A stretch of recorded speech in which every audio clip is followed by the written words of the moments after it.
Con la victoria de Alfonso XI en la batalla del río Salado en 1348, el paso del estrecho de Gibraltar quedó cerrado de manera definitiva a las invasiones musulmanas del norte de África. Los cristianos se erigieron en auténticos dueños de la península. El último baluarte musulmán fue el Reino de Granada, después de más de 6 siglos de predominio islámico en suelo hispano.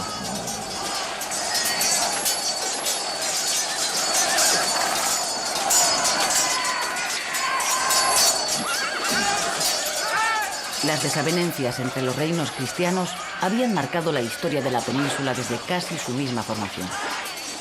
Se trataba de guerras entre estados independientes interesados en medrar a costa de sus vecinos. Acontecimientos históricos como la batalla de las Navas de Tolosa o la conquista del Estrecho, donde los ejércitos de los distintos reinos cristianos se unieron para luchar contra el enemigo común, no se repetirán con la asiduidad deseada.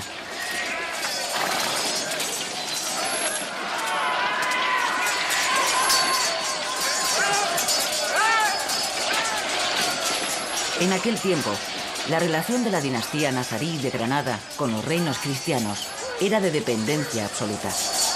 Este reducto del Islam conservaba un trato de vasallaje respecto a Castilla, lo que le obligaba a pagar ingentes cantidades de oro para mantener una precaria independencia.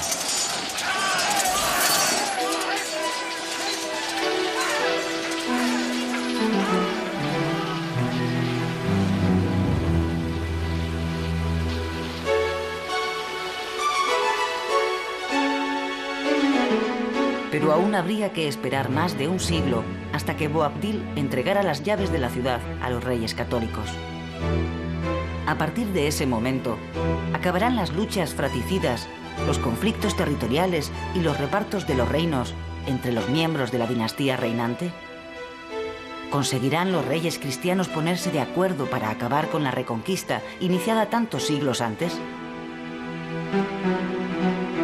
¿Se logrará al fin reconstruir la unidad de la antigua monarquía visigoda, tal y como la imaginaron en su época los monjes mozárabes huidos del Islam y refugiados en los monasterios de las montañas del Cantábrico a mitad del siglo VIII?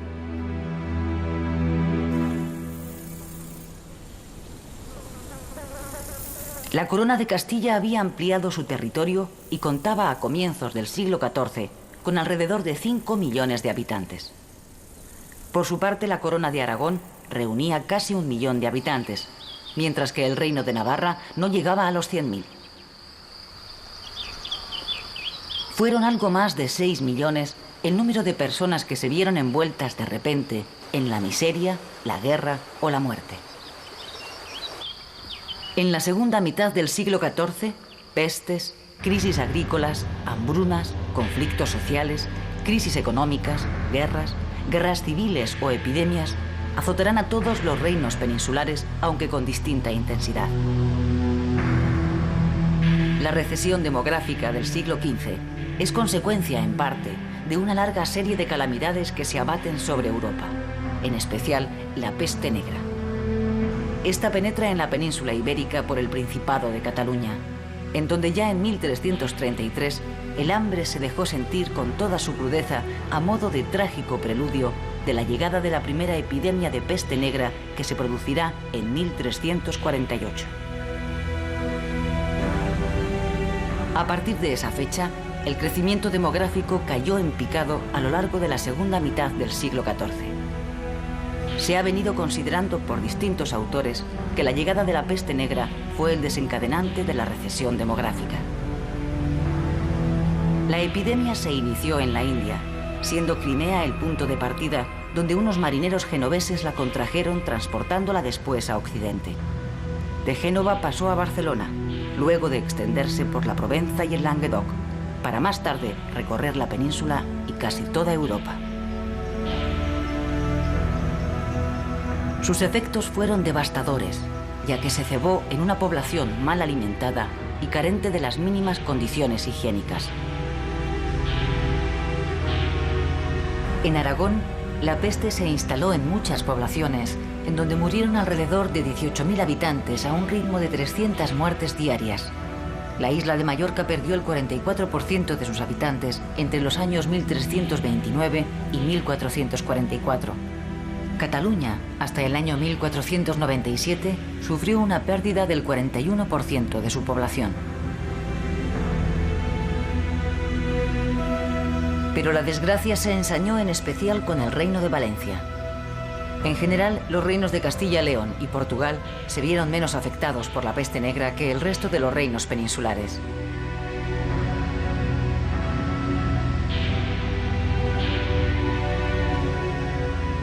La vida en las ciudades se vio gravemente afectada por la epidemia, el hambre y las bruscas oscilaciones de los precios.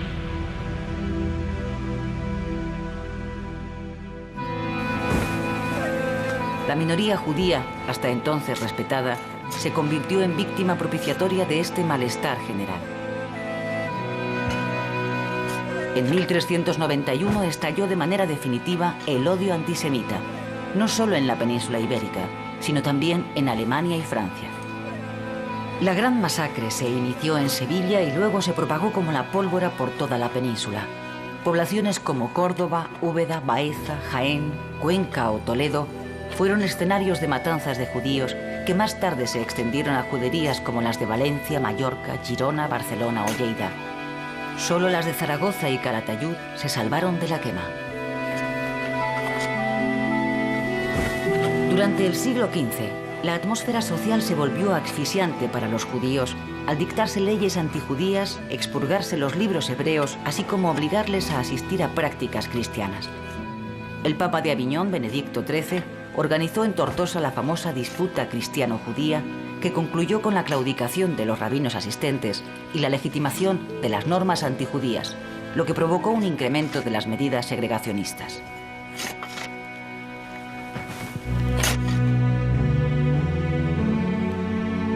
La situación eclesiástica en los reinos hispánicos durante los siglos XIV y XV fue de crisis continua debido en parte a las convulsiones de la Iglesia por el cisma de Occidente.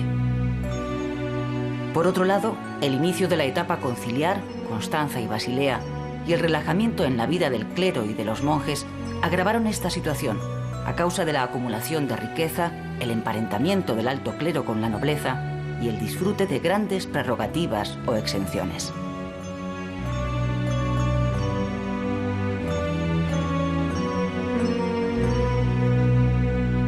En esta época, los monarcas empezaron a irrogarse el derecho a intervenir en los asuntos eclesiásticos relacionados con la vida del Estado. Así, por ejemplo, Alfonso el Magnánimo de Aragón implantará el pase regio, es decir, la aprobación real para que pudiesen circular las bulas pontificias. Por otra parte, las órdenes mendicantes como franciscanos, dominicos o carmelitas, protegidas por los monarcas, prosperaron en todas las poblaciones importantes, acogiendo en sus templos cofradías, con lo que se fomentó el espíritu asociativo urbano.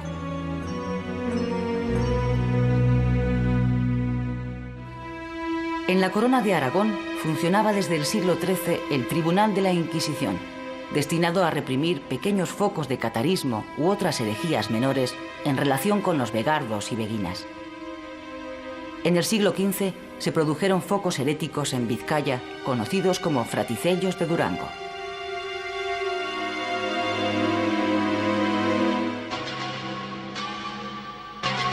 El mundo, y en especial Europa, sufrirá profundas transformaciones a lo largo de los siglos XIV y XV. El Mediterráneo perderá importancia política y económica después del inicio de la crisis de los dos poderes universales de la cristiandad, el papado y el imperio. A su vez, el Imperio Romano de Oriente, herido mortalmente desde el año 1204 por la Cuarta Cruzada, acabará siendo ocupado por los turcos otomanos que conquistan su capital, Constantinopla, en el año 1453.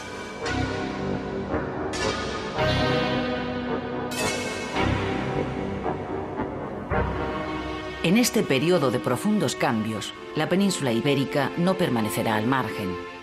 Granada, la Corona de Aragón y el Reino de Navarra entrarán en una etapa de decadencia que desembocará en la desaparición de Granada y la entrada de Navarra en la órbita del Reino de Castilla, convertida desde el siglo XV en una potencia atlántica y con graves enfrentamientos con Portugal.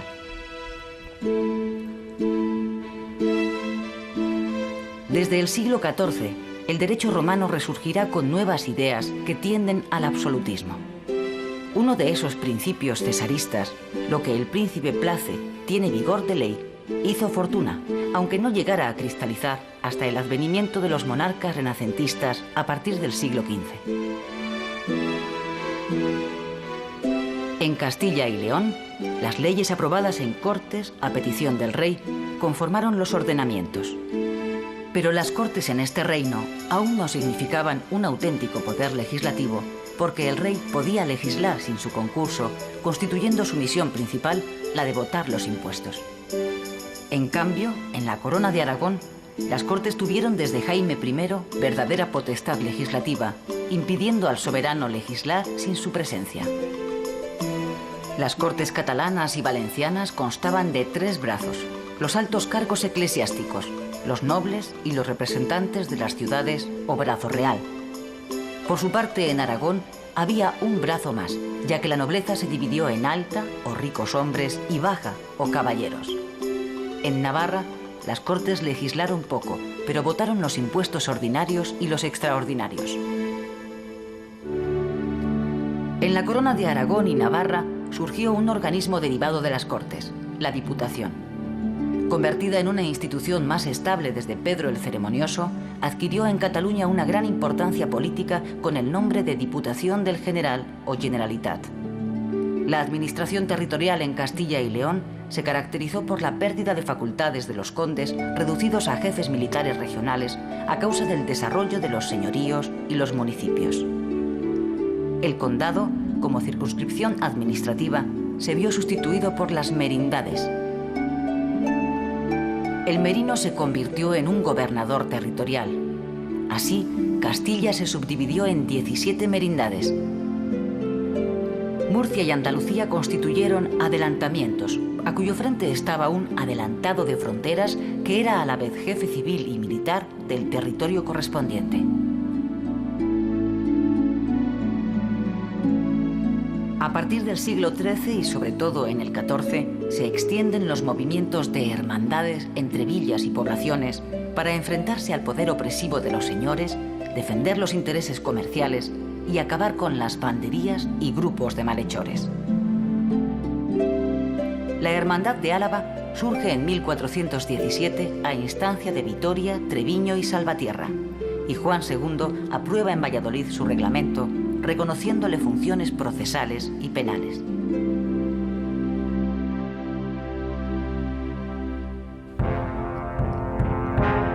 Desde la segunda mitad del siglo XIV hasta finales del XV, ocurrirán una serie de enfrentamientos entre los distintos reinos peninsulares que tienen como trasfondo conseguir la supremacía peninsular. Conflictos bélicos y enlaces matrimoniales conducirán a la unión de Castilla y León con una corona de Aragón en plena crisis social que, no obstante, había conseguido extenderse a través del Mediterráneo.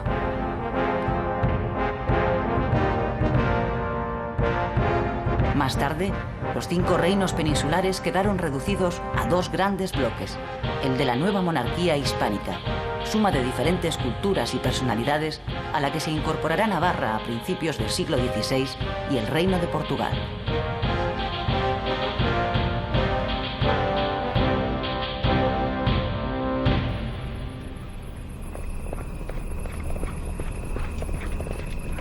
Antes, Pedro I de Castilla, hijo legítimo de Alfonso XI, consiguió una alianza con Inglaterra a cambio de la promesa de entregar a los ingleses Bilbao y otras plazas del Cantábrico para luchar contra su hermanastro Enrique de Trastámara, fruto de la unión de Alfonso XI y la dama sevillana Leonor de Guzmán.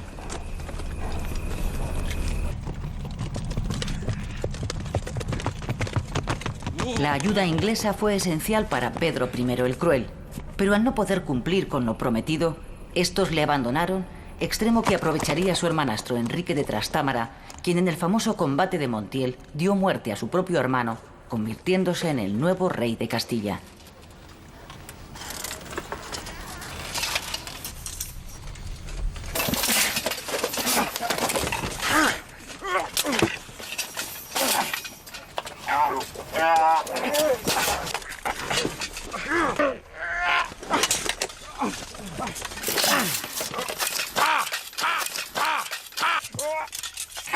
¡Matadle! ¡No!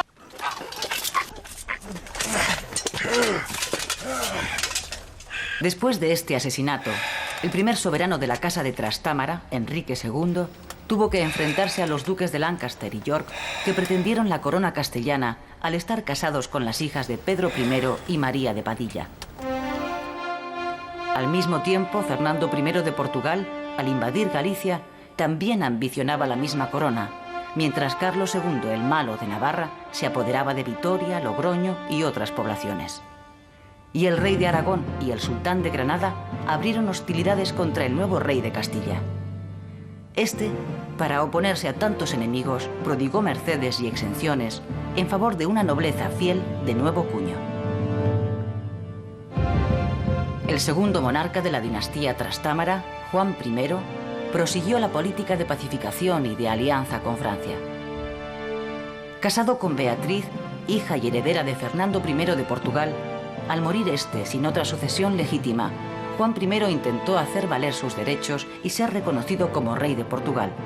Pero la oposición de los portugueses culminó en la batalla de Aljubarrota, 1385, en la que el rey de Castilla fue derrotado por el maestre de Avís, hijo bastardo de Fernando I, coronado más tarde como Juan I de Portugal. El monasterio de Batalla en Portugal se construyó para conmemorar la victoria portuguesa sobre el ejército castellano en Aljubarrota. Durante los primeros años del reinado de Enrique III el Doliente, correspondientes a su minoría de edad, el reino se sumió de nuevo en la anarquía.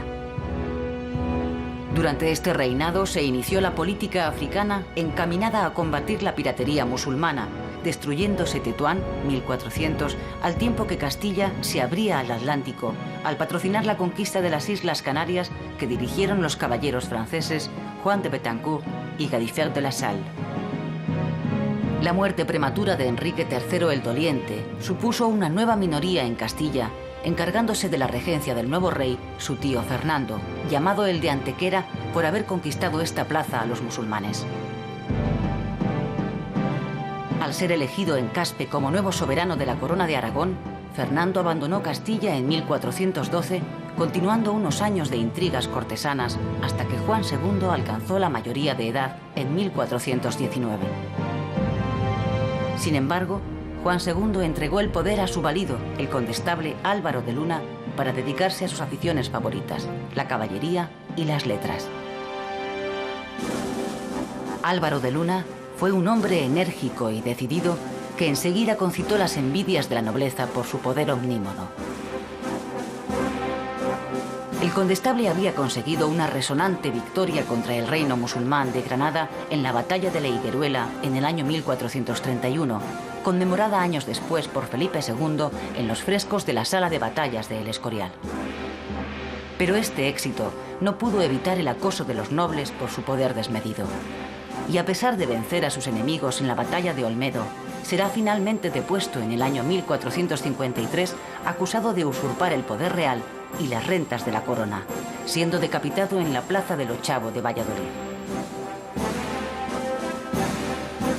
El poeta Jorge Manrique tomó el ejemplo de su caída como símbolo de la brevedad de la gloria mundana en su obra poética Coplas a la muerte de su padre.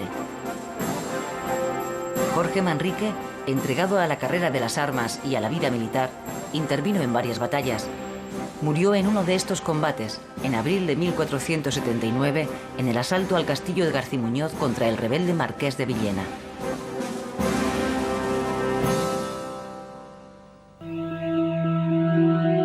La estructura de las coplas a la muerte de su padre consta de 3 partes: la muerte en abstracto, la muerte histórica y la muerte en particular del maestre de Santiago, su padre. En la primera parte se aprecia un primer bloque de estrofas sobre la muerte, la caducidad de la vida y el paso del tiempo.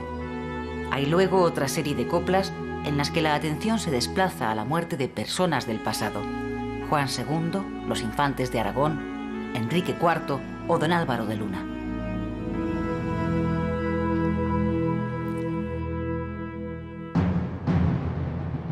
El reinado de Enrique IV se abrió de nuevo con la rebelión de la nobleza frente a la autoridad real. Aquella depuso al monarca en efigie en Ávila, la famosa farsa de Ávila, obligándole a reconocer como heredera a su hermanastra Isabel en toros de Guisando. Isabel, conocida más tarde como la Católica, unida en secreto con el heredero de la corona de Aragón, Fernando, subirá al trono de Castilla en el año 1474. El reino, turbado por una nueva guerra civil a causa de la sucesión, no conoció la paz hasta después de la retirada de los portugueses y de la victoria de Toro en 1476. La posterior reconciliación con los nobles, la paz interior y la unión dinástica de la corona de Castilla y la de Aragón marcarán el inicio de una nueva época. El largo reinado de Pedro IV, 1336-1387, conocido como el Ceremonioso, sobresalió por su intento de conseguir la reunificación de la corona de Aragón, dividida primero desde el testamento de Jaime I y después de nuevo con la incorporación de Sicilia entre las distintas ramas de la dinastía catalano-aragonesa. Pedro el Ceremonioso logró la integración manu militari del reino de Mallorca-Rosellón, después de derrotar a su cuñado, pero fracasó en cambio en su intento de dominio sobre la isla de Cerdeña, a pesar de repoblar con catalanes la ciudad de Alguer. En su lucha por el poder de Cerdeña se topó con intereses genoveses, iniciándose así una larga guerra con Génova por el control comercial del Mediterráneo occidental. Pedro el Ceremonioso consiguió recuperar por herencia de su esposa Leonor de Sicilia dicho reino para la rama mayor de la dinastía, que dejaría a su hijo el infante Martín, así como la soberanía directa por pocos años de los ducados de Atenas y Neopatria.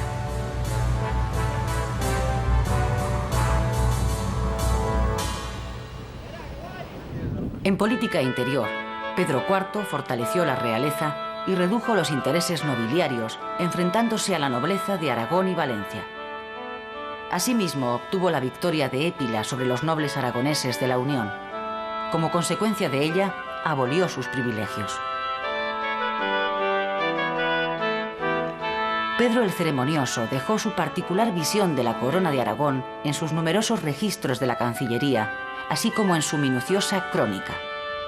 Sus ordenanzas trataron desde las fuerzas navales de la corona hasta la contabilidad fiscal o el detallado ceremonial de la corte. Es también el artífice de que el monasterio de Poblet se convirtiera en el panteón oficial de la dinastía. Los dos hijos de Pedro el Ceremonioso, Juan I y Martín el Humano, reinaron de manera sucesiva. Juan I, el amador de toda gentileza, fue un monarca aficionado a la música, la poesía y la caza, mientras que su hermano Martín I dejaría su reino de Sicilia para suceder a aquel. Fueron años de intensas contiendas contra los genoveses y los sardos sublevados, a los que venció el hijo del rey, Martín el Joven. La muerte de este sin descendencia legítima de su esposa Blanca de Navarra y la de su padre, el rey Martín el Humano, también sin descendencia, planteó un grave problema sucesorio que se solucionó con el compromiso de Caspe en 1412, que entronizó a la Casa Castellana de los Trastámara en Aragón. Esta circunstancia sería el inicio de una nueva situación peninsular. Vicent Ferrer, uno de los compromisarios más destacados, se declaró favorable a Fernando de Antequera, regente entonces de Castilla. 5 de los compromisarios se adhirieron a esta propuesta, 1 votó en blanco y 2 en contra. Vicent Ferrer leería la sentencia arbitral de obligado cumplimiento. La nueva dinastía de los Trastámara pronto se adaptó a los usos y costumbres de los distintos reinos de la corona de Aragón, aunque su primer monarca, Fernando I, chocó con los de Barcelona. Al morir Fernando I en el año 1416, le sucedió su hijo Alfonso V, llamado el Magnánimo, que muy pronto se sintió atraído por la aventura mediterránea. Después de largas campañas con fortuna diversa, Alfonso V se apoderó del reino de Nápoles, entrando de forma triunfal en la capital a la manera de los antiguos emperadores. Este rey ya no regresaría a la península, convirtiéndose en un monarca más italiano que hispánico, impulsor de una corte renacentista en donde protegió a artistas y literatos. Mientras, su esposa María de Castilla y su hermano Juan gobernaban los estados peninsulares de la corona. A su muerte, Alfonso el Magnánimo dejó el reino de Nápoles a su hijo bastardo Fernando Ferrante, mientras que los territorios hispánicos, Sicilia y Cerdeña, eran heredados por su hermano Juan II. Desde el reinado de Pedro el Ceremonioso, se estaba gestando una profunda crisis en el Principado de Cataluña. La solución dada en Caspe frenó una posible guerra civil, aunque hubo un conato de revuelta caudillada por el conde de Urgel. En este periodo, la corona llevó una política de apoyo a los mercaderes, artesanos y menestrales agrupados en un partido de corte popular denominado La Busca, que luchaba contra la oligarquía urbana formada por ciudadanos honrados, rentistas y terratenientes, y que eran conocidos como la Viga. Estos también dominaban la Generalitat, desde donde atacaron y vencieron a los del Partido Popular, que solo se hizo con el poder municipal en 1453, siendo derrotados en 1462, al inicio de la Guerra Civil contra Juan II. Por aquella época, tuvo lugar en Galicia la Segunda Guerra Irmandiña, la revuelta antifeudal más importante que hubo en la Corona de Castilla. Navarra oscilará en dos direcciones.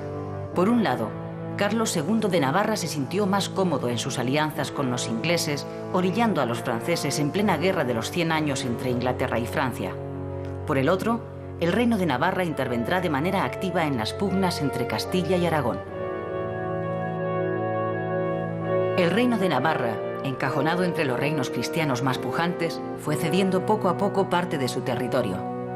La coyuntura internacional ayudó a Enrique II de Castilla para invadir Navarra, llegando hasta las mismas puertas de Pamplona e imponiendo después una paz durísima.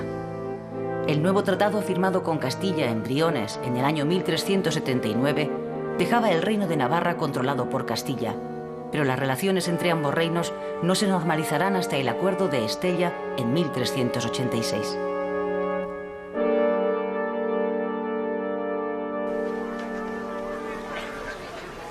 Durante esta época tuvo lugar la expedición de Navarra a Grecia. El matrimonio del infante Luis, hermano de Carlos II, con la heredera del ducado de Duracho, brindó la oportunidad para una expedición de ayuda a aquellas tierras cuando fueron invadidos por los albaneses. Las tropas navarras recuperaron en el año 1376 el ducado de su mujer, aunque murió en la campaña. Sus hombres, sin embargo, permanecieron en Albania. Unos, al mando de Juan de Utrubia, conquistaron Tebas, Livadia y Atenas, y otro grupo controló el Principado de Acaya.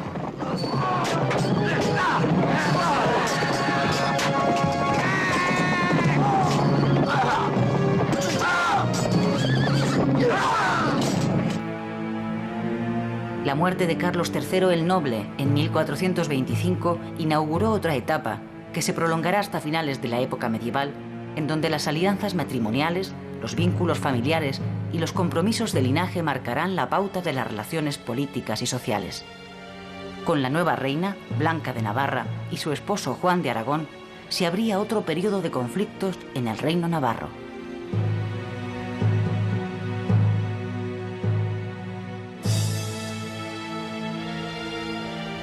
La muerte de la reina Blanca de Navarra antes que el rey, en el año 1439, originó una situación testamentaria no prevista con su sucesor legítimo en edad adulta, Carlos, príncipe de Viana. Este había nacido en el castillo de Peñafiel, reconstruido en el siglo XIV por el infante don Juan Manuel, y también morada de Alfonso X. Se llegó a un tipo de acuerdo entre padre e hijo, mediante el cual Carlos de Viana recibió de su padre, el rey, el nombramiento de lugarteniente general. Pero la segunda boda de su padre Juan II de Navarra con Juana Enríquez, hija del almirante de Castilla, sin notificación previa al reino, desencadenó las hostilidades. Un año después se produjo la ruptura del rey con su hijo, ruptura que habría de enmarcarse dentro del ámbito de la política castellana, al instalarse Juan II de nuevo en Navarra para controlar mejor los asuntos de Castilla. Carlos de Viana, acompañado de su condestable Luis de Beaumont, huyó a tierras guipuzcoanas y riojanas, en donde mantendría contactos con don Álvaro de Luna y sus partidarios.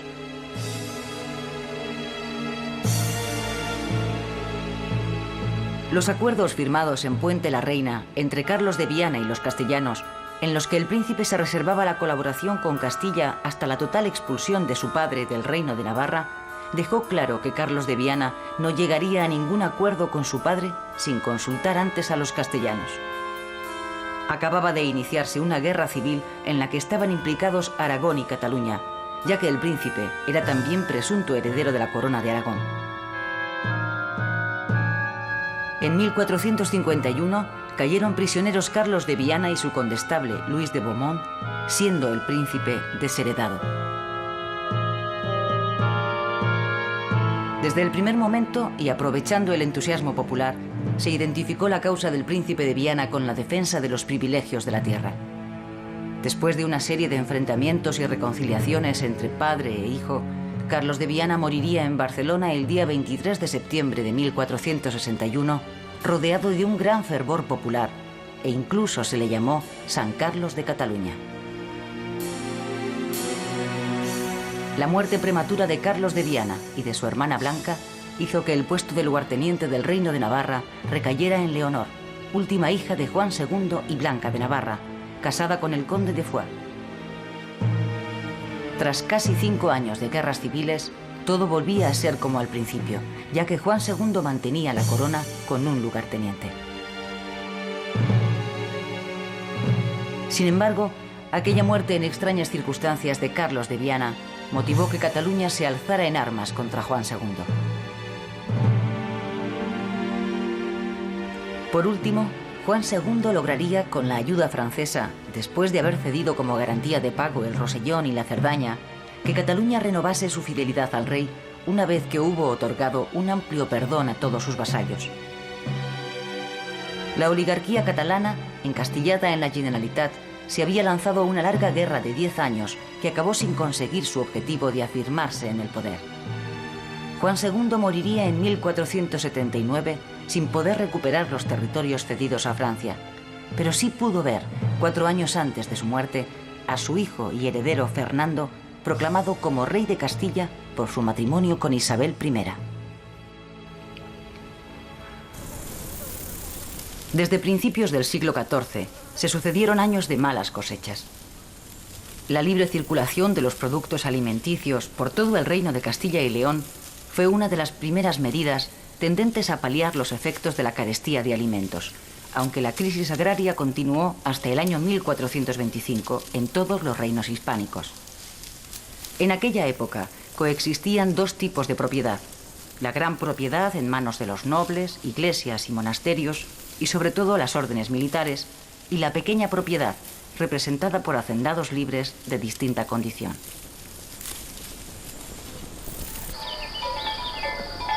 Por otro lado, la mejora de la calidad de las lanas, logrado a comienzos del siglo XIV mediante el cruce de las ovejas churras con corderos merinos importados del norte de África, facilitó la expansión de este comercio.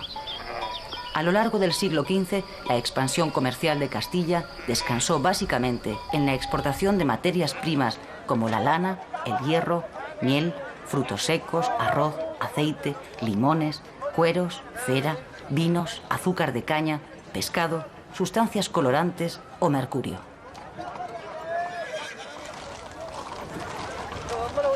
La ciudad de Burgos se convirtió desde finales del siglo XIII en el centro comercial de distribución de las mercancías que se exportaban e importaban, siendo unas pocas familias burgalesas las que monopolizaron el comercio. En tanto que en Sevilla y en otras capitales andaluzas, grandes compañías mercantiles extranjeras, sobre todo genovesas, se quedaron con la mayor parte de las ganancias. La política comercial de los monarcas castellanos de la Baja Edad Media favoreció a los marinos cántabros y vascos, en especial durante la Guerra de los 100 Años. Se obligaba así a los mercaderes extranjeros que desearan cargar mercaderías en Bilbao a hacerlo en barcos vizcaínos. Asimismo, se prohibió que las mercancías extranjeras de origen castellano viajaran en naves extranjeras, con lo que se favorecía el desarrollo de la marina mercante castellana. De manera paralela, tuvo lugar la expansión del comercio exterior catalán, que se renovó después de la conquista y repoblación de Valencia y Mallorca. Por su parte, el comercio marítimo de la Corona de Aragón se canalizaba a través de 3 grandes centros: Barcelona, Palma de Mallorca y Valencia. A mediados del siglo XIV, la ruta Valencia-Almería y la ruta de Palma de Mallorca a los puertos del norte de África estaba muy concurrida. Existían colonias de mercaderes catalanes, valencianos y mallorquines en Almería, Granada y Málaga, con sus correspondientes cónsules y factores. Aunque desde el siglo XIII consta históricamente la existencia de establecimientos bancarios regentados por judíos y lombardos dedicados al cambio y préstamo de moneda, fue a principios del siglo XV cuando se crearon en la Corona de Aragón las primeras mesas de cambio, taulas de cambi, es decir, bancos públicos organizados por los municipios, cajas de depósito para cofradías, cabildos o particulares que deseaban guardar en ellas su dinero o alhajas. El primer banco de crédito público fue el de Barcelona, fundado en el año 1401, al que siguieron los de Valencia y Palma de Mallorca. A mediados del siglo XV aparecerán también en Castilla. Tanto los reyes de Aragón como los sultanes de Granada practicaron el corso, es decir, la persecución de embarcaciones enemigas en el Mediterráneo occidental, obteniendo no solo las mercancías más variadas, sino también esclavos. Siguiendo las costumbres practicadas en los consulados marítimos de diversos puertos del Mediterráneo, se compiló en Barcelona el Llibre del Consolat del Mar. Merece destacarse la famosa Escuela Cartográfica Catalano-Mallorquina, conocida en estos siglos por el rigor y la calidad de sus trabajos. Entre otros muchos, destacó Abraham Cresques, autor de la Carta de 1375, en que se incluyeron a las Islas Canarias y a los territorios del Río de Oro y el Senegal.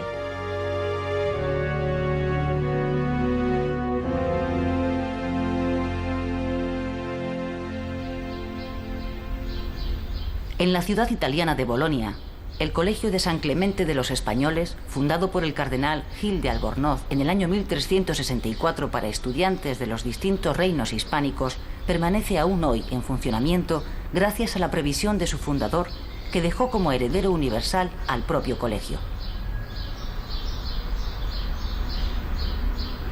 Los bolonios del siglo XXI, como se conoce de manera familiar a estos estudiantes, comparten con sus antepasados del siglo XIV las celdas, hoy reconvertidas, el patio, la capilla, la biblioteca o el jardín, merced a las becas que todos los años concede esta fundación de origen medieval.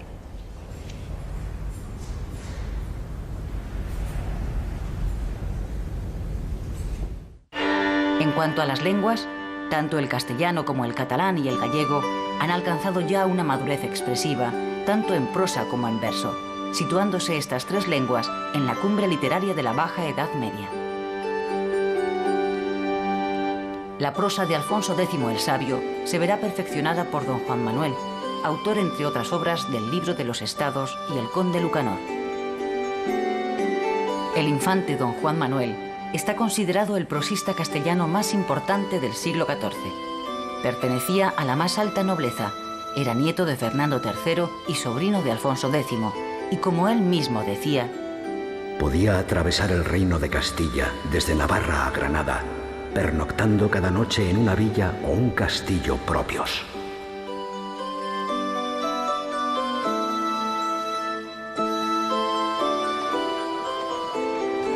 Contemporáneo suyo es el arcipreste de Hita, cuyo libro de Buen Amor narra las costumbres populares de la época. El libro de Buen Amor es un reflejo castellano de modelos árabes, de una literatura erótica de la que es espléndida manifestación este cancionero de Juan Ruiz, arcipreste de Hita, compuesto hacia 1330. Se dice, en rimas castellanas, lo que acontece en la intimidad de las almas y en el mundo en que se vive. Se siente la presencia de ciudades, el bullir de tres razas y tres creencias. Se habla de astrólogos, salen a relucir las alcahuetas, hay referencias a libros doctos y a caballeros servidores de reinos cristianos, a damas, frailes y monjas. Hay diversión de músicas y cantares, guisos apetecibles, fiestas litúrgicas, lenguaje exquisito e improperios plebeyos. Todo revuelto y confuso y presentado en una orgía de sensaciones que detonan junto a un derroche de moralidades abstractas. Su primer editor, don Tomás Antonio Sánchez, mutiló el texto por razones de moralidad. Juan Ruiz dijo lo que iba a ser: un libro de buen amor, que los cuerpos alegre y a las almas preste. Dijo don Pitas Payas: señora, perdonad. Mostradme la figura y tengamos solaz. Señor, como os agrade, vos mismo la mirad. Todo lo que quisierais hacer, hacedlo audaz. ¿Cómo, señora, es esto? ¿Cómo pudo pasar que encuentre yo carnero donde pinté lechal? Mas como la mujer en tal clase de enredos es sutil y muy sabia, le dijo: compañero, un lechal en 2 años no se ha de hacer carnero. Si no tardaseis tanto, aún sería cordero. Al mismo tiempo, la moda de las novelas caballerescas encumbró a Joanot Martorell con su magnífico Tirant-lo Blanc, así como la aparición de Curial e Güelfa, de autor desconocido. Esta última, más que una novela de caballería, parece una novela erótico-sentimental influida por Boccaccio. El anónimo autor novela muchos aspectos de la figura de Pedro el Grande de Aragón.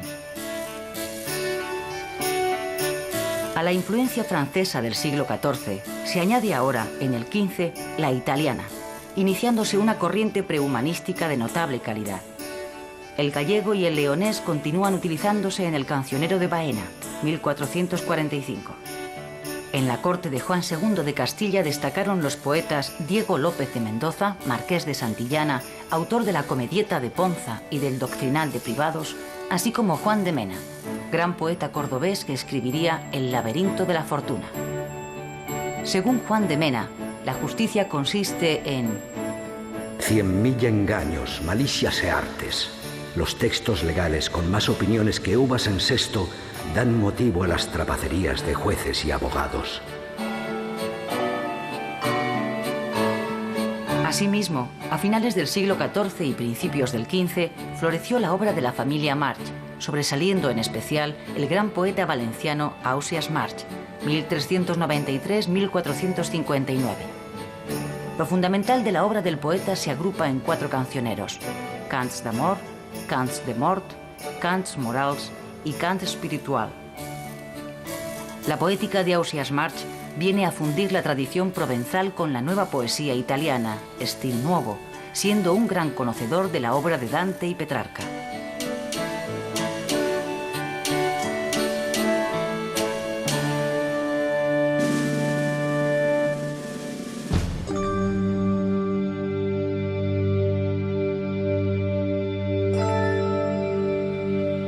El arte gótico se desarrolló en el campo de la arquitectura civil y religiosa, la escultura, las vidrieras, la pintura mural y sobre tabla, los manuscritos miniados y las diversas artes decorativas. El término gótico fue empleado por primera vez por los tratadistas del Renacimiento en sentido peyorativo para referirse al arte en la Edad Media, al que ellos consideraban inferior y bárbaro.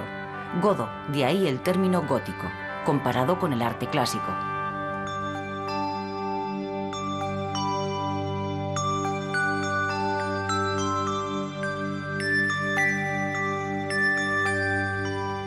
El estilo gótico encontró su gran medio de expresión en la arquitectura. Surgió a mediados del siglo XII a partir de la evolución de precedentes románicos y otros condicionantes teológicos, tecnológicos y sociales.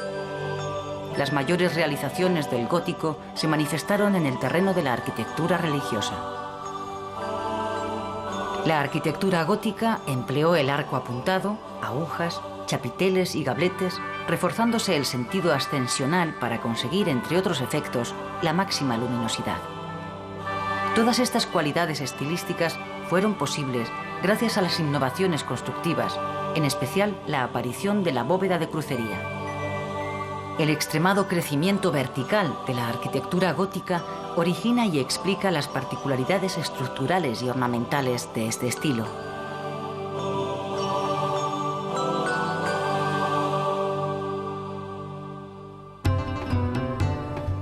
El reino nazarí de Granada estaba administrativamente dividido en 3 curas o provincias: la de Elvira o Granada, la de Raia o Málaga y la de Pechina o Almería, con una cura complementaria en Tacuruna o Ronda.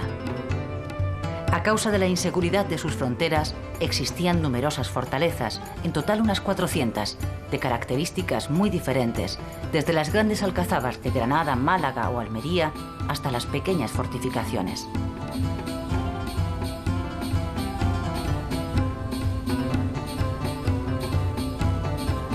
Las victorias obtenidas por Alfonso XI de Castilla alejaron de forma definitiva las invasiones africanas, dejando el reino nazarí reducido a un territorio cada vez más pequeño y sin posibilidad de recibir refuerzos de África.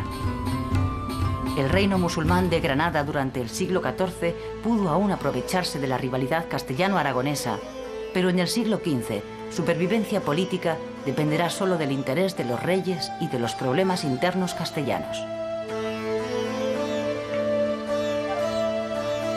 A mediados del siglo XV se produjeron transformaciones profundas en la economía y en la sociedad granadina, manifestándose una crisis en medio de las continuas sublevaciones nobiliarias que perdurarán hasta la desaparición del reino. El reino nazarí fue incapaz de atender la numerosa emigración que provino de los musulmanes expulsados o fugitivos de Castilla y de la Corona de Aragón. Emigración que a su vez fue decisiva en el desarrollo de las actividades comerciales, el arte o la cultura. La nobleza granadina se vio afectada por los mismos problemas que la de los demás reinos peninsulares, reaccionando de la misma forma. Revueltas y defensa de los intereses de su grupo, que como en Castilla, Navarra o la Corona de Aragón, buscaron el apoyo de los enemigos exteriores, obligando a los monarcas a aceptar la amistad o la protección de los poderosos vecinos cristianos.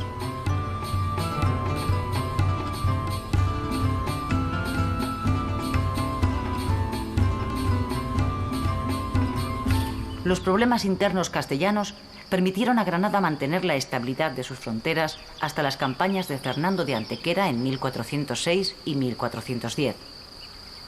Estos éxitos castellanos coincidieron con la minoría de edad de Muhammad VIII, época en la que un gran descontento popular por los excesivos impuestos permitió a los abencerrajes de las crónicas castellanas destituir al rey y colocar otro a su medida. 13 años más tarde, los nobles opuestos a los abencerrajes proclamaron a su vez a un nuevo monarca, entrándose en una etapa de anarquía total. El trono se lo disputaron 5 reyes en un corto periodo de 8 años. Después de muchos vaivenes políticos, los abencerrajes ofrecieron el trono a Muley Hassen, que reinó desde 1462 hasta 1482.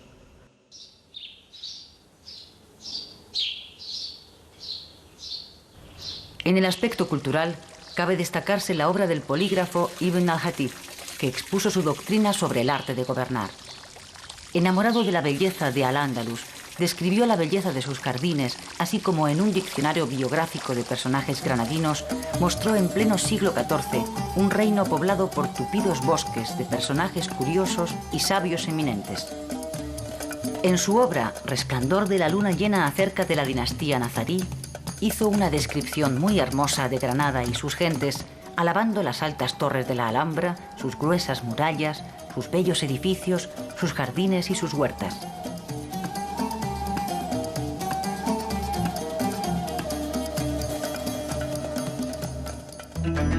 Ya en Granada merece destacarse la Daralhorra, Alcázar Genil, la Alhóndiga, Corral del Carbón, los Baños Árabes, el Cuarto Real de Santo Domingo y la Madraza. Fuera de Granada sobresalen la Alcazaba de Málaga y la Mezquita de Ronda, la antigua Mezquita de Archidona, hoy utilizada como iglesia, y el Alminar de San Sebastián en Ronda.